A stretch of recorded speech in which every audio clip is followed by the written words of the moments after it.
What's good, beautiful people? Welcome to Casa Chaps, where we talk all things home to interior design and everything in between.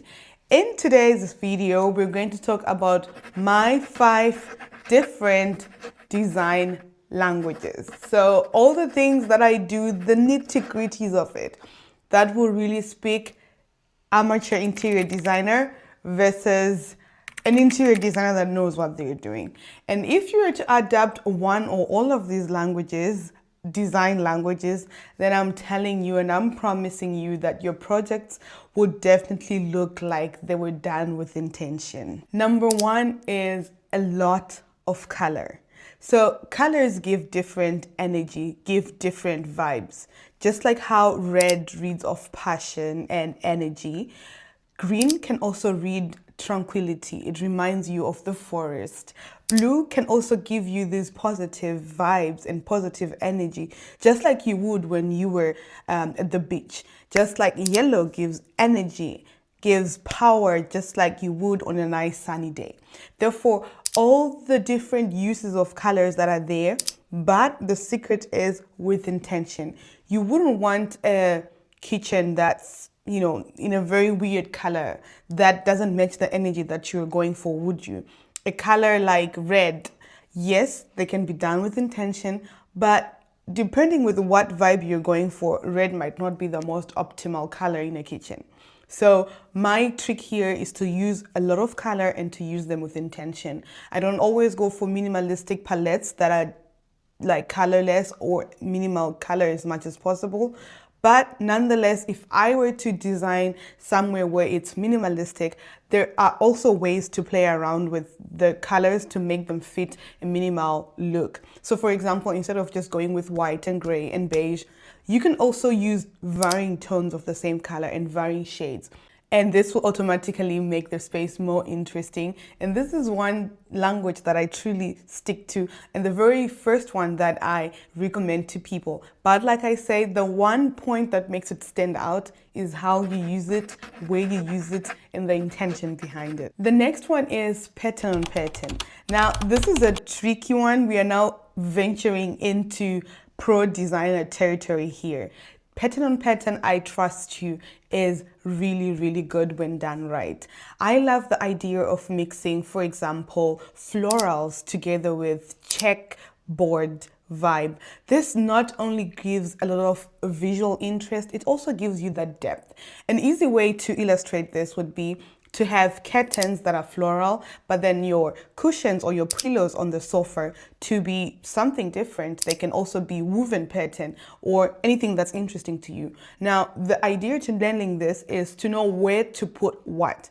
So for example, if you have a big bold pattern like stripes, they're quite visually drawing, right?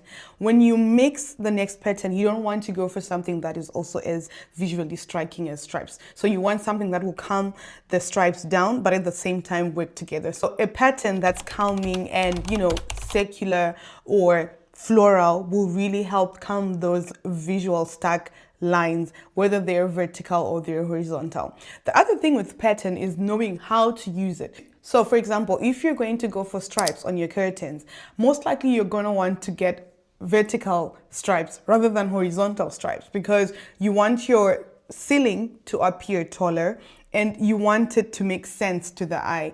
No one would, expect that curtains give this horizontal feel.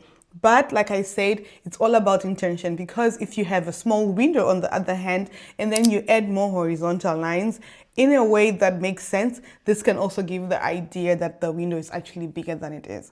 So pattern on pattern, this is really a good tip.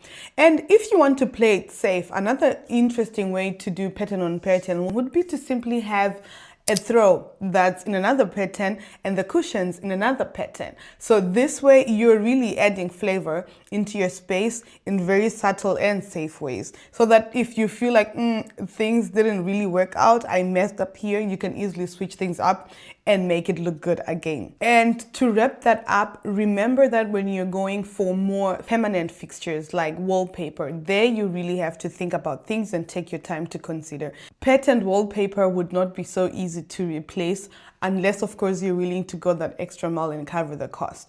But using something like a basket that is patterned is something that you can do that has the same effect in a subtle way, also in a way that's easily changeable. The next love language is texture. Use of texture. This is one subtle thing that goes a long way.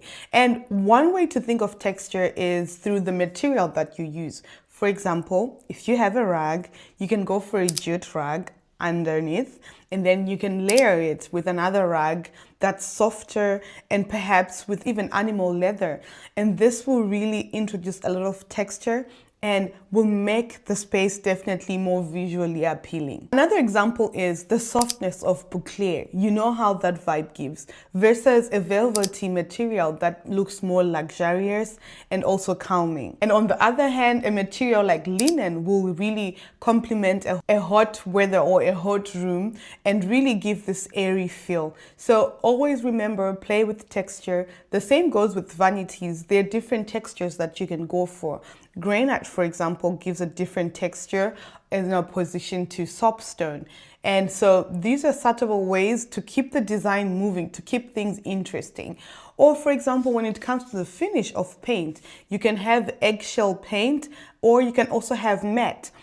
This is a small difference, but that goes a long way to really make your design make sense. So for example, in a bathroom, you wouldn't want matte paint because that would be difficult to maintain, but you'd want something eggshell so that it can be easy to clean if the need arises.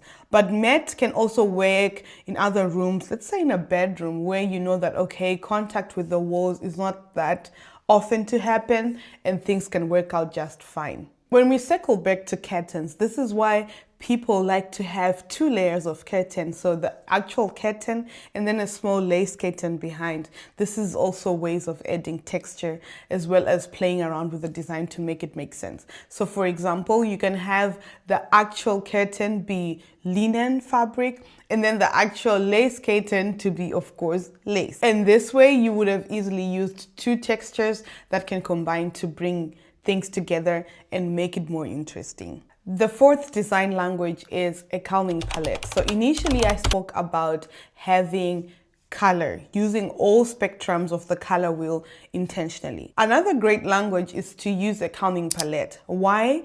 Because it just goes with the times that we're living in, right? Nowadays, sometimes you really feel like you want your own personal and private sanctuary where you can calm down and relax after a long day. And you can achieve this by using a really subtle palette of colors. Now, it doesn't mean that things have to be boring. You can keep things moving again with the accessories that you add on. Or you can even use your bold colors, but also you can use them in rooms that make sense for that bold color. So it's really about watching who you are and what makes sense in what space you're decorating, in what country, because these are things that really have to be considered. But generally, people are being drawn towards a calmer palette. Just to give a quick example, in a bedroom, you want to feel like this is the place to relax.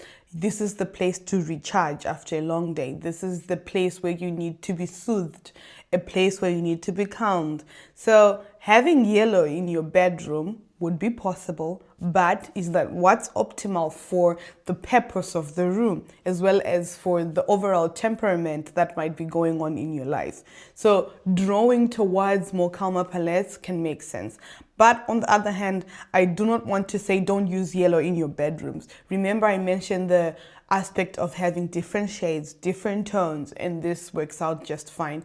And at the end of the day, it really is up to you. Perhaps you're really into this cottagecore vibe where people tend to go for more vibrant colors. Maybe you want to be energized when you wake up in the morning. Maybe you want to get up and feel like, yes, my day has started, and yellow will make sense in this case because having green will calm you down and yet you want to feel ignited and ready for the day. So it's all about making sure that whatever design choice that you make really is satisfying to you and not just following general design advice. And lastly, just being in sync with nature. I think this is very important, again, to echo the point I mentioned previously, that when we have more calming elements in a space, this can really calm us down. And one easy and achievable way of introducing nature into a room is by using plants. You can have a tree or a flower, and this will instantly change the vibe in the room, especially if you have a big plant that can also be used as a focal point.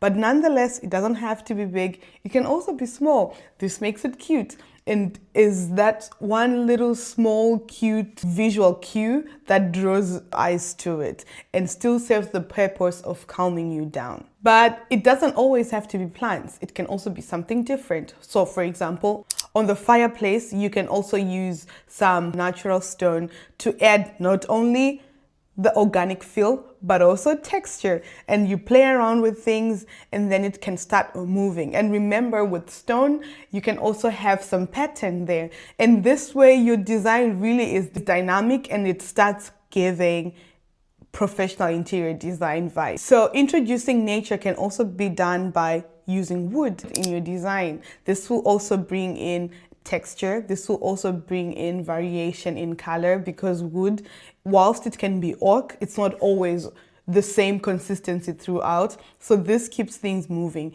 You can also use jute. This is what I mentioned earlier when I was talking about texture. But then in this regard, it echoes to the natural aspect of it because it's made from weaving material or reeds. Think about linens. These are organic. They also echo nature, and they can also be introduced in a space for this purpose and reason. Overall, what you want to do is just tie your interiors with authenticity, and nothing adds authenticity than adding nature into a space. This is like that ribbon on top of a gift that just makes things perfect. Without a ribbon on the box, a gift would just be fine, but with a ribbon on the box, that looks way better, and that makes the gift really well thought out and more intentional than without.